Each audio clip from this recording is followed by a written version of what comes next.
জয়পুরহাটে দ্বাদশ সংসদ নির্বাচনের আগে গ্রামীণ অবকাঠামো উন্নয়নে 572 কোটি 82 লাখ টাকার 18টি প্রকল্প হাতে নেয় এলজিইডি।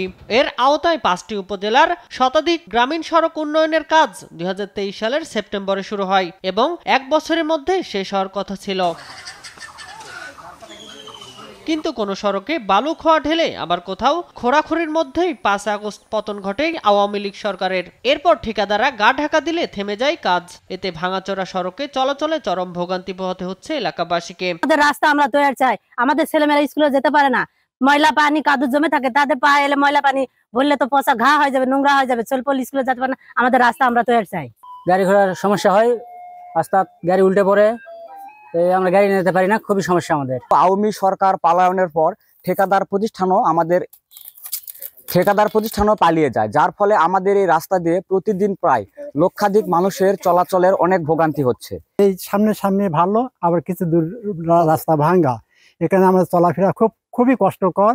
আমাদের গ্রামের লোক আপনাদের কাছে আবেদন জানাচ্ছে, আমাদের রাস্তাটা খুব জরুরি তাড়াতাড়ি হয়ে যায়, সরকারের কাছে জরুরিভাবে আবেদন জানাচ্ছি আমরা। তবে ঠিকাদারের গা ঢাকা নয়, বর্ষার কারণে কাজ বন্ধ বলে দাবি করছেন এলজিইডি নির্বাহী প্রকৌশলী। বর্ষা কেটে গেলেই কাজে গতি আসবে বলে জানান তিনি।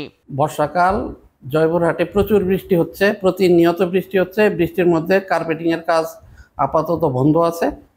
আবহাওয়া অনুকূলে পরিবেশ আসলে আমাদের কার্পেটিং এর কাজগুলো শুরু হবে ইনশাল্লাহ, তখন দেখবেন কাজের অনেক গতি পাবে। এখন আপাতত বর্ষার জন্য কার্পেটিং এর কাজ আমরা হাত দিচ্ছি না। ঠিকাদারদের বিরুদ্ধে ব্যবস্থা নেওয়ার পাশাপাশি দ্রুত সড়ক সংস্কারের দাবি জানিয়েছেন স্থানীয়রা।